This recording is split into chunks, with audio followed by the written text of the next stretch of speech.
Assalamualaikum warahmatullahi wabarakatuh. Selamat siang, salam sejahtera untuk kita semua. Salam kenal, saya dengan Pagilang Mas Ramadan, salah satu dosen program studi pendidikan guru sekolah dasar dari STKIP Bina Mutiara Sukabumi. Pada kesempatan ini, saya akan menjelaskan teknik mengajar dengan metode DIA, yakni Delivery, Interaksi, and Assessment. Sebelum saya menjelaskan teknik mengajar yang akan saya sampaikan, terlebih dahulu saya akan memberikan gambaran singkat terkait dengan mata kuliah yang saya ampu, yakni mata kuliah Landasan Pendidikan. Adapun deskripsi mata kuliah Landasan Pendidikan, yakni mata kuliah ini memberikan kemampuan dasar kepada mahasiswa dalam memahami bahasa tentang berbagai asumsi tentang definisi pendidikan, mendefinisikan pendidikan dalam arti sempit dan arti luas, dan tentunya implikasi hakikat manusia dan perannya terhadap pendidikan. Selanjutnya, mata kuliah ini juga memberikan kemampuan dasar bagi mahasiswa untuk mengetahui berbagai macam asumsi landasan pendidikan, terdiri dari asumsi filosofis pendidikan, psikologis pendidikan, sosiologis pendidikan, historis pendidikan, yuridis pendidikan, dan lain-lainnya. Di akhir, mata kuliah ini pun memberikan kemampuan dasar kepada mahasiswa bagaimana mengembangkan inovasi pendidikan guna menjadikan pendidikan menjadi lebih berkualitas dan berkompeten.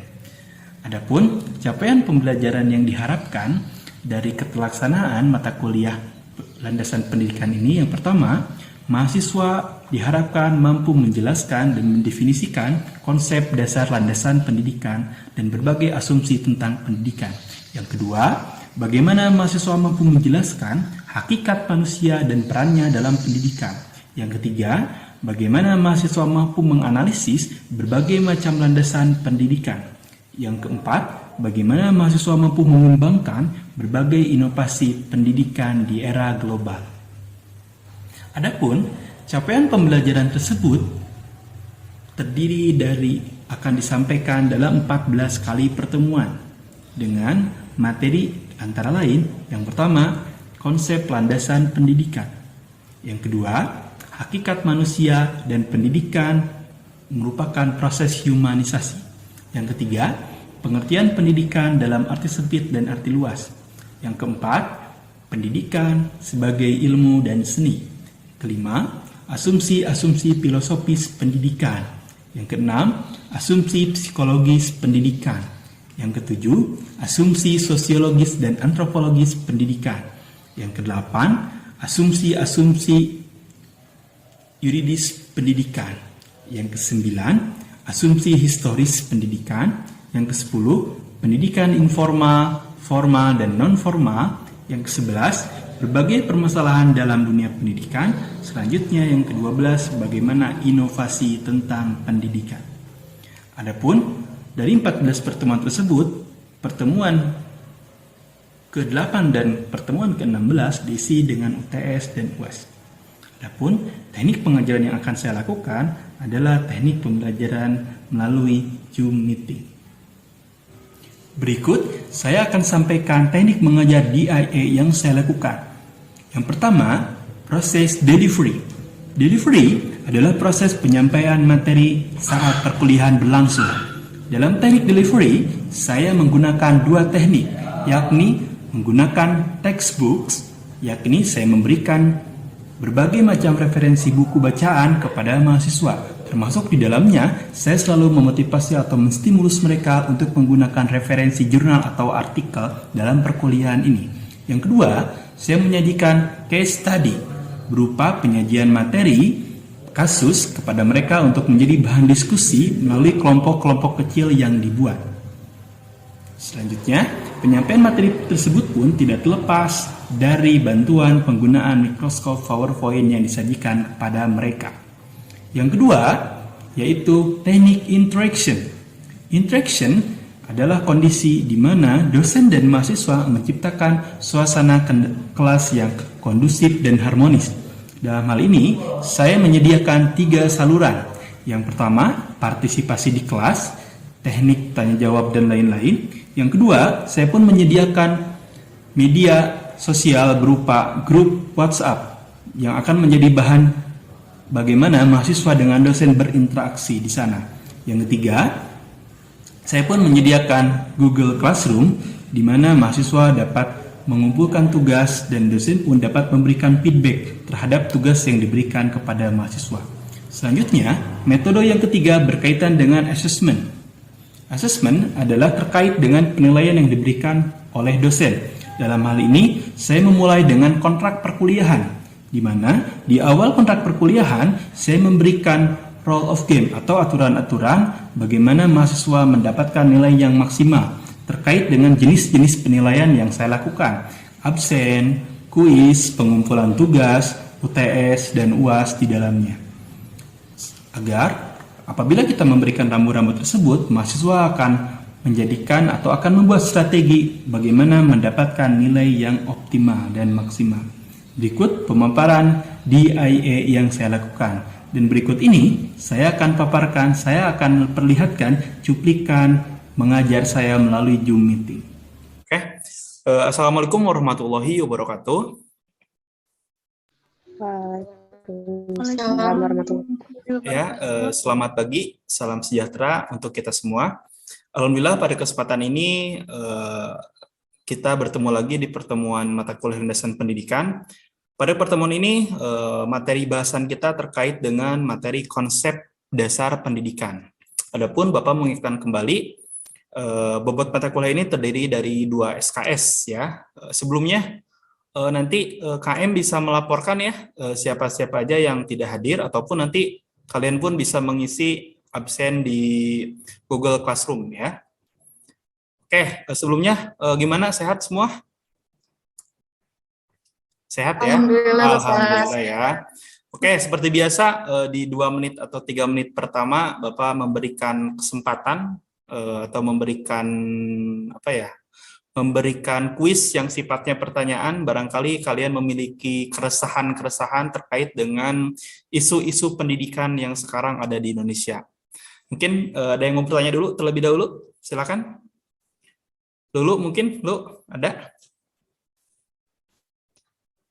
Belum ada. Oke, karena kalau kalian biasanya kayak mesin diesel ya, jadi panasnya nanti di pertengahan atau di akhir. Oke, jadi di pertemuan kali ini kita akan membahas tentang materi konsep dasar pendidikan. Ada yang kenal ini siapa? Pak Nadiem Makarim ya. Nah, dia Menteri Pendidikan terbaru kita, termasuk yang termuda ya. Beliau berkata bahwa katanya di era sekarang yang sering kalian bilang era generasi Z ya, atau eranya milenial ya, eranya digitalisasi. Kata Pak Nadiem, kita memasuki era di mana gelar tidak menjamin kompetensi, lulusan tidak menjamin kesiapan berkarya dan bekerja, akreditasi tidak menjamin mutu, dan masuk kelas tidak menjamin belajar. Ya. Kalau kata Rocky Gerung katanya bagi yang sedang sekolah ya, ijazah itu hanya tanda orang Anda sekolah saja, bukan tanda orang berpikir. Ya, dalam arti ya sekarang itu sebagai seorang generasi muda milenial, kecerdasan itu tidak hanya terbatas di kecerdasan intelektual saja ya, tapi kecerdasan yang sifatnya komprehensif. Nanti akan Bapak sampaikan lebih lanjut lagi. Oke, adapun tujuan pembelajaran pada hari ini, mahasiswa diharapkan mampu menjelaskan konsep dasar pendidikan. Ya. Yang kedua, mahasiswa mampu menjelaskan berbagai definisi pendidikan. Yang ketiga, mahasiswa mampu mengidentifikasi berbagai lingkungan pendidikan. Ya, mungkin Anda familiar dengan ada lingkungan pendidikan informal, ada lingkungan pendidikan formal, dan ada pendidikan non formal. Oke, silakan ada yang mau Bapak lempar dulu. Menurut pemahaman Anda, apa definisi pendidikan? Lulu, apa lu kira-kira definisi pendidikan lu?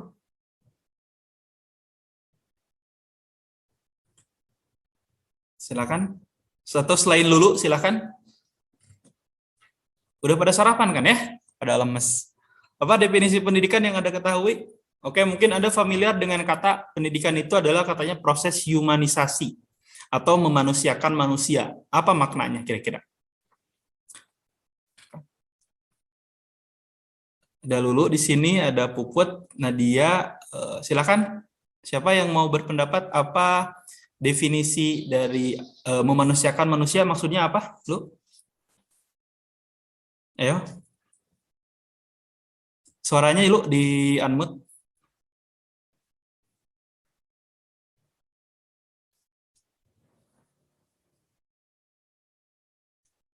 suaranya, lu. Nah, ya silakan. Ya, jadi mungkin Pak istilah memanusiakan manusia itu merupakan apa ya upaya yang membuat manusia ini menjadi lebih berbudaya sih Pak. Jadi berakal budi gitu dan berakal budi. Oke ya.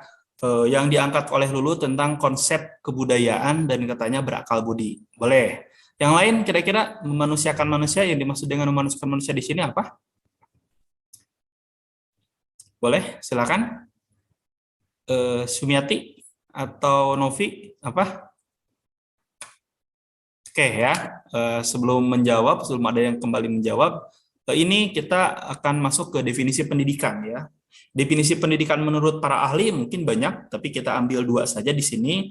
Termasuk di sini ada definisi pendidikan menurut Bapak Pendidikan Nasional kita semua ya, Ki Hajar Dewantara. Nah ini hampir sama, bukan hampir sama ya, ada kemiripan dengan apa yang dikatakan oleh, apa yang diasumsikan oleh Lulu terkait dengan kalau kata Ki Hajar Dewantara, pendidikan ini berarti bagaimana kita sebagai manusia itu mengupayakan.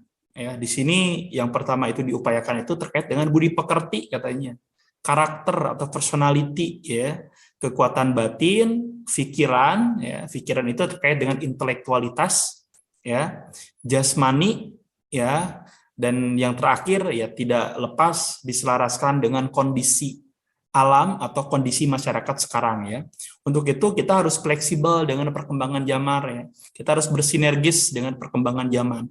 Kalau perkembangan zaman sekarang menjunjung tinggi atau memprioritaskan teknologi, ya Anda pun sebagai calon guru SD nantinya atau sebagai calon pendidik ya harus melek terhadap perkembangan teknologi. Ya, sementara itu menurut John Dewey ya, pendidikan dimaknai sebagai proses pembaharuan ya, makna pengalaman. Kalau di sini dikatakan bahwa pendidikan itu adalah proses pendewasaan ya. Katanya proses ini melibatkan pengawasan dan perkembangan dari orang yang belum dewasa atau kelompok di mana dia hidup ya. Ini merupakan definisi dari dua ahli. Anda pun nanti bisa mencari ya berbagai macam definisi dari para ahli lainnya.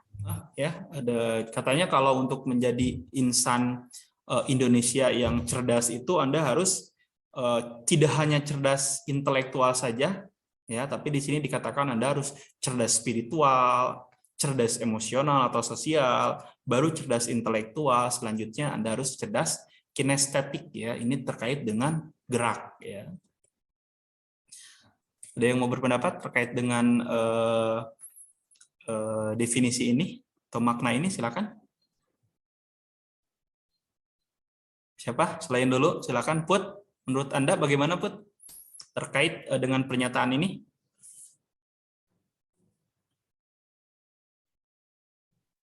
Menurut Ibu ya Pak. Suaranya Put, Pendidikan,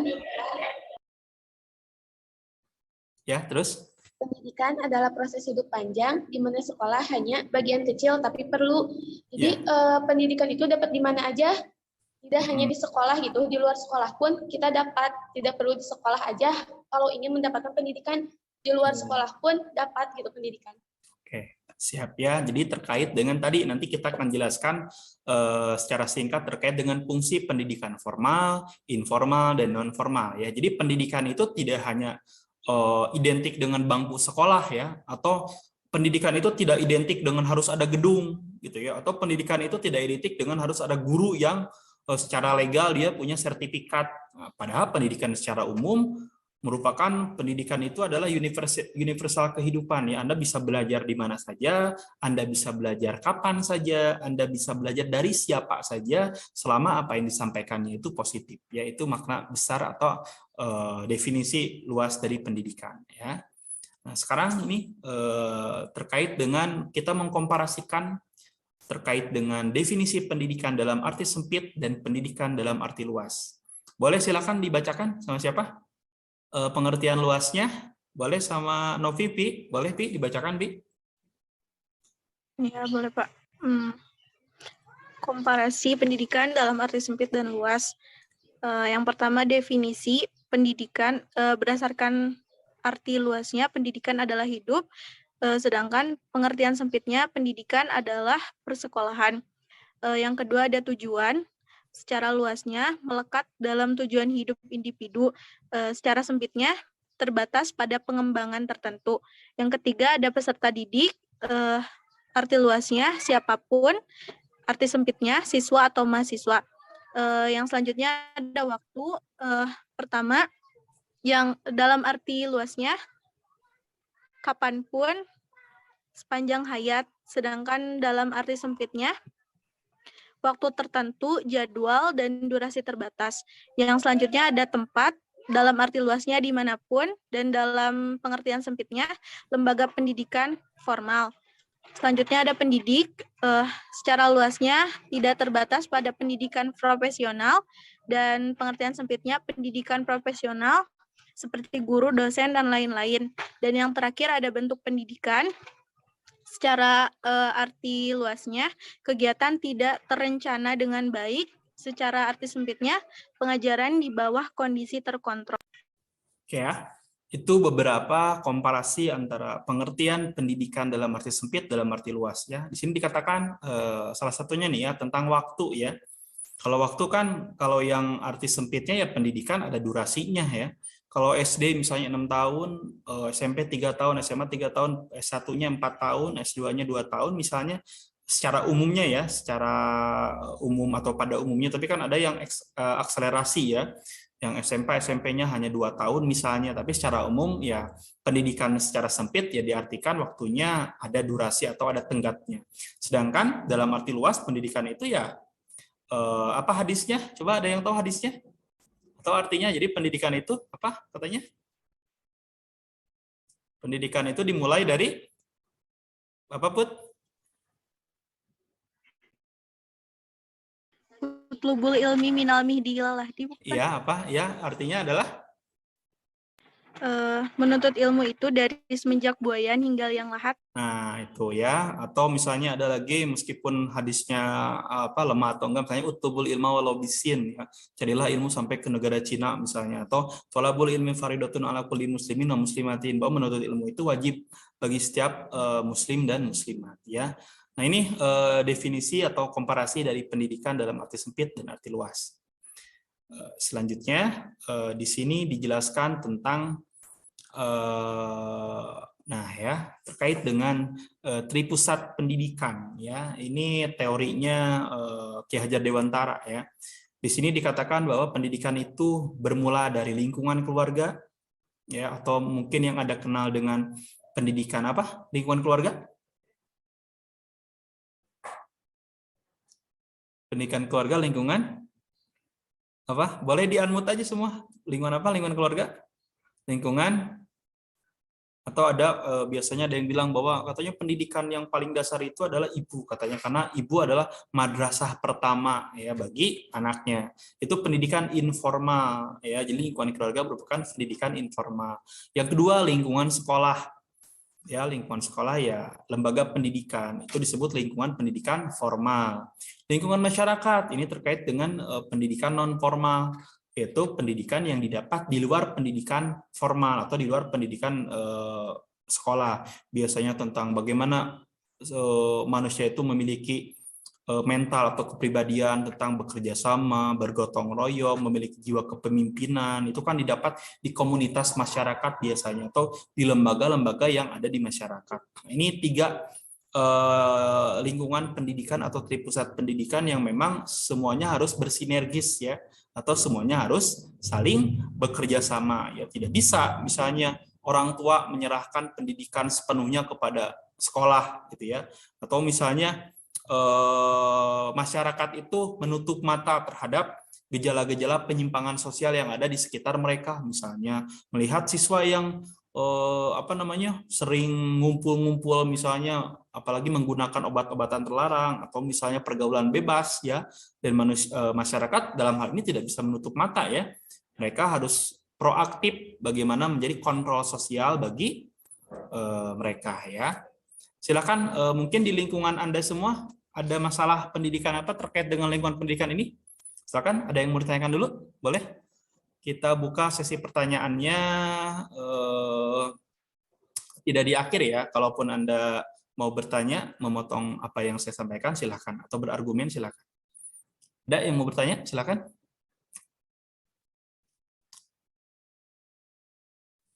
Gimana?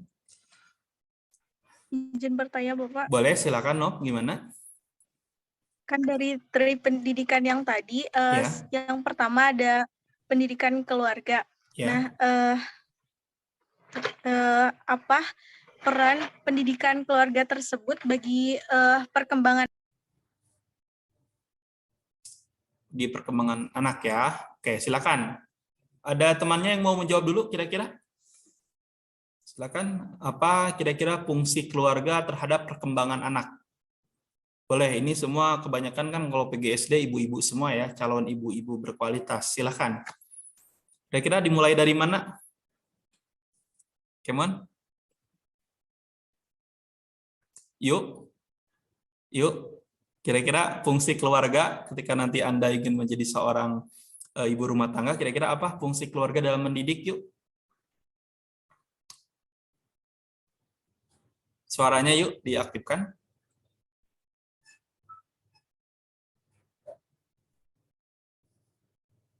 Sebentar, Pak. Boleh.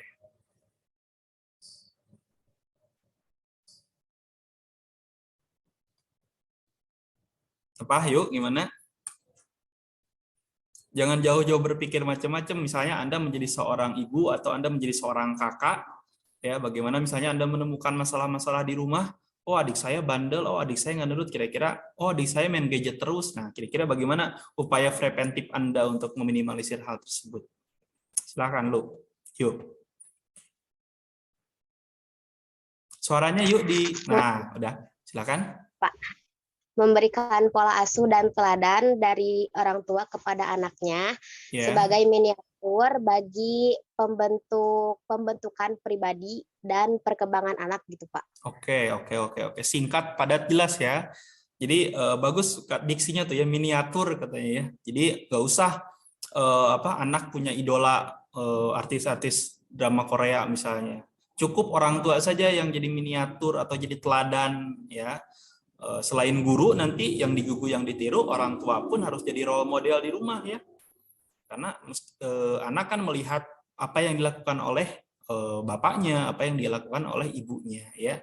Termasuk tadi orang tua pun harus tetap menjadi kontrol bagi segala tindak tanduk yang dilakukan oleh anak ketika di rumah ya.